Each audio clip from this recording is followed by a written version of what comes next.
তুমি না তওবা করেছিলে? তুমি না শুধুমাত্র আল্লাহর জন্য সবকিছু ছেড়ে দিয়েছিলে? বুঝতে পেরেছিলে কোথায় তোমার আসল ঠিকানা? ভুলে গেছ? আবার কোন পাপ তোমায় গ্রাস করে নিল? তুমি তো সেই যে নিজের পাপের প্রতি অনুতপ্ত হয়ে সিজদায় পড়ে অঝরে কেঁদেছিলে। তাহলে আবার কেন দুনিয়ার ধোঁকায় পড়ে গেলে?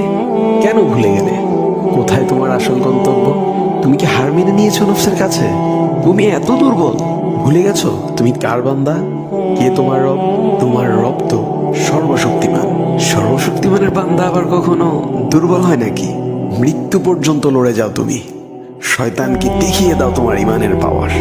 শয়তানের ধোকায় পড়ে অনেক পাপ করে ফেলেছ, তাই নিরাশ হয়ে গেছো তুমি, তাই না? তুমি কি জানো না তোমার রব কতটা মহান? তিনি তো তোমাকে ক্ষমা করার জন্য অপেক্ষা করছেন। তাই ফিরে আসো সেই রবের দুয়ারে, যার দুয়ার কখনো বন্ধ হয় না।